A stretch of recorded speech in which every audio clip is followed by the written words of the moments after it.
Salut à tous et à toutes, donc c'est Sebi de chez Sebi Shop pour aujourd'hui vous faire une petite vidéo. Donc quand je dis petite vidéo, ce sera vraiment une petite vidéo. Pourquoi? Ben, tout simplement pour vous rappeler que ce week-end, donc le 24 et 25 février, aura lieu la Japan Addict Pocket Special Steampunk, pour ceux que ça intéresse, à Strasbourg, en Alsace, à Place de l'Étoile, pour ceux qui peuvent y aller, qui veulent y aller, qui veulent voir à quoi ça ressemble et comment c'est. Ce sera une grande convention, enfin une grande convention façon de parler, on va plutôt dire une petite convention avec beaucoup de stands, des animations, un concours cosplay, plein de gens cosplayés, des photos, etc., etc. Il y aura un peu de tout, mais surtout du steampunk. Moi, comme d'habitude, j'y tiendrai le stand, mon stand, qui vend figurines, goodies, cartes, cosplay, accessoires, etc. Donc là-dessus, il n'y a pas de problème. Je voulais aussi vous dire que depuis quelques temps, je fais des field centers. Donc, les field centers, qu'est-ce que c'est? Parce qu'il y en a plein qui ne savent pas ce que c'est. Alors, je vais vous montrer des brouillons que j'ai là, des brouillons que j'avais fait rapidement, on va dire. Alors, j'en ai quoi? J'en ai deux là. Donc voilà. Donc c'est des petits brouillons papier hein, pour le moment, papier holographique. Donc les field centers en fait, généralement on a un petit artwork dessus. Et c'est pour les personnes qui jouent avec des playmats sans zone en fait. Parce que comme vous pouvez le voir, je sais pas si on le verra bien, sur les field centers, vous avez ici des petites cases, 5 cases exactement comme les 5 zones monstres. Pareil en bas, mais en haut vous avez deux cases vides et une case pleine. Tout simplement pour vous dire qu'il faut le placer là où sont censées être vos zones extra monstres. Tout simplement pour désigner sur les côtés les zones extra pour vous jouer, etc. C'est tout simplement parce que bon, on en voit beaucoup en OCG, il n'y en a pas encore beaucoup en TCG. En TCG, il y en a pour le moment que un ou deux, et c'est extrêmement cher, faut dire ce qu'il est. C'est pour ça que Konami a autorisé les versions custom. Et donc, en fait, tout simplement, ça permet aux personnes qui n'ont pas de zone prédéfinie sur leur playmat de jouer plus facilement, de mieux se repérer. Donc en fait, le Fit Center, vous le placez entre les deux tapis, là où sont censés se trouver les links, tout simplement. Voilà. Une solution alternative pour ceux qui ne veulent pas jouer avec les zones sur leur playmat parce qu'ils n'aiment pas, parce qu'ils trouvent que ça fait moins joli. Donc depuis quelques temps, j'en fais, personnalisé, avec l'image que vous voulez, etc. Il n'y a pas de souci là-dessus. D'ailleurs, comment dire D'ailleurs, il y a eu pas mal de demandes sur des field centers, par exemple des magiciennes alchimiques, des ce genre-là. Bon, j'ai un peu de mal à retrouver. Euh, il y en a pour tous les goûts, il y a pas de souci. Moi-même, j'ai commencé à me faire un field center pour moi, malgré que je joue avec des zones. Parce que je trouve que ça fait classe, c'est joli et ça ajoute un petit plus en personnalisation sur le terrain. Voilà. Donc, si je me souviens bien, un Field Center officiel TCG, j'en ai vu entre 80 et 100 euros. Et en OCG, c'est minimum 40 euros. Voilà. C'est pour ça que Konami a autorisé les Field Center personnalisés parce que ça coûte extrêmement cher.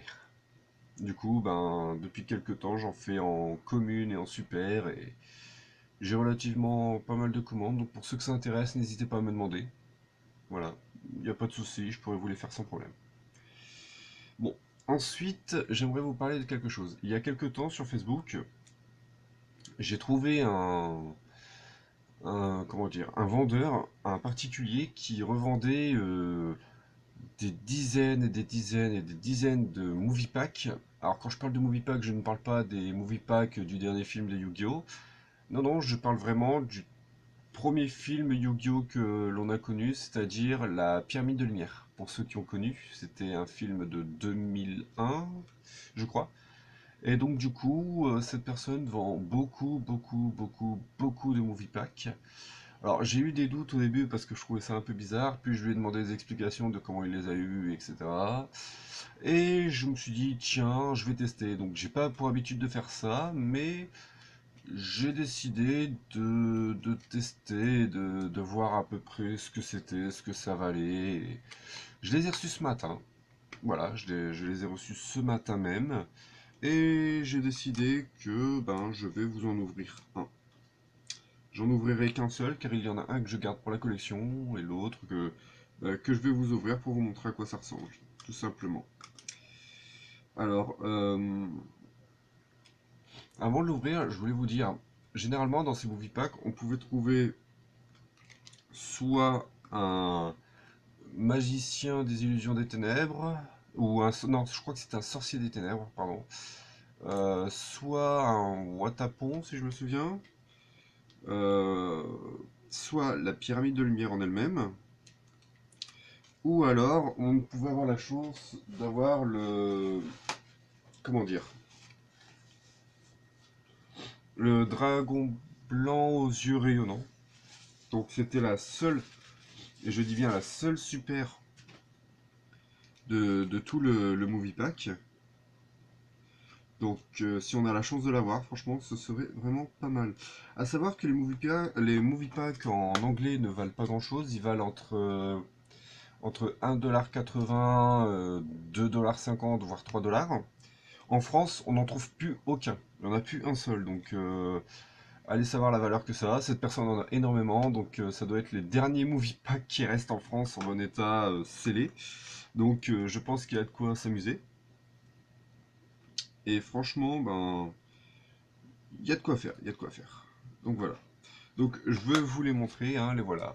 Les deux movie packs que j'ai achetés. Donc, il y a une carte par movie pack. Donc, je lui ai acheté pour. On va dire à peu près 10 € les deux en voie suivie. Donc d'ailleurs je vais même vous donner son nom. J'ai pas l'habitude d'acheter à des particuliers, mais je me suis laissé tenter. Donc je vais vous donner son nom, c'est Nicolas Gomez. Donc vous pouvez facilement le trouver sur Facebook, dans les groupes Yu-Gi-Oh! Avec sa vente. Donc voilà, c'est Nicolas Gomez et si vous avez envie de vous faire plaisir d'acheter du movie pack ou des cartes à l'unité, bah allez-y. Voilà. Donc sur les deux paquets, on va en ouvrir qu'un. Ils sont encore tous les deux scellés, hein, pour que je vous montre. Voilà. Je sais pas si vous les voyez bien. Hop, voilà. Donc ils sont encore tous les deux scellés. Donc c'est parti, on va en ouvrir un et espérons avoir de la chance. Donc on va ouvrir. Ouais, on va ouvrir celui-là, je pense. J'ai envie qu'on ouvre celui-là. Si on a de la chance, on aura peut-être le dragon blanc aux yeux bleus rayonnants. Qui sait? Allez, c'est parti. Voyons voir ça. Ah. Et si on donne pas abîmer le booster? Ce serait dommage. Ah, par contre, il n'y a qu'une seule carte, donc c'est un peu galère à ouvrir. Allez, on y croit, on y croit. Ça doit être l'ouverture de booster la plus longue du monde. Non, je rigole, il y a beaucoup plus long. J'ai déjà vu un mec, une fois, il a ouvert un booster pendant plus d'une demi-heure. Allez, c'est parti. Qu'est-ce que ça va être? Ah, bah, je me suis spoil. Et oh! Bah, on a eu du bol. On a eu un coup de bol. Le seul booster que l'on ouvre, et c'est le dragon blanc aux yeux bleus rayonnants. Bah voilà. Moi et ma fameuse chance, faudrait peut-être que je me calme, un de ces quatre. Enfin bon, c'est pas le plus important. Le plus important, c'est que je suis content d'avoir eu la carte que je voulais dans les movie packs. Donc voilà. Et si ça se trouve, avec un peu de chance, ben dans celle-ci, il y aurait eu Pyramide de Lumière. Et j'hésite à l'ouvrir, franchement, donc je ne sais pas si je l'ouvrirai. En tout cas, si je l'ouvre, ça veut dire qu'à mon retour de Strasbourg, je serai tenté de racheter des movie packs, juste pour en avoir un en bon état pour la collection. Donc voilà. Donc vous me direz ce que vous en pensez, et si je dois en rouvrir d'autres ou non. Voilà. Donc voilà, c'était tout pour cette petite ouverture. Je voulais aussi vous dire que bientôt, quand je serai de retour d'Alsace après la convention, Je ferai normalement une vidéo récap de ce qui s'est passé à la convention, comment ça s'est déroulé, quelles sont les nouveautés, s'il y a des nouvelles field centers ou autres, euh, des nouveautés sur les Orica, les Playmates. À savoir que sur les Playmates, il y aura peut-être, je dis bien, peut-être de la nouveauté dans la méthode de fabrication. Par exemple, avant on faisait juste les Playmates classiques comme celui-ci. Voilà, pour ceux qui ont des doutes de savoir si c'est un vrai tapis, oui, c'en est un. C'est juste que c'est un personnalisé que j'ai fait moi-même. Mais si tout se passe bien, ben, pour ceux qui connaissent les playmats Force of Will, avant je faisais playmats doubles et il n'y avait que les playmats doubles qui pouvaient avoir les contours cousus comme les playmats de Force of Will. Maintenant je pouvais les faire sur les playmats basiques aussi, ce qui ajoute de la protection et de la solidité aux playmats. Et en plus, ça fait un petit côté classe. Voilà. Donc, bah, c'était tout pour ce qui était des nouveautés. Je vous tiendrai au courant s'il y en a d'autres. Voilà. Donc, salut à tous. C'était Cbit, Cbishop et je vous dis à la prochaine. Bye.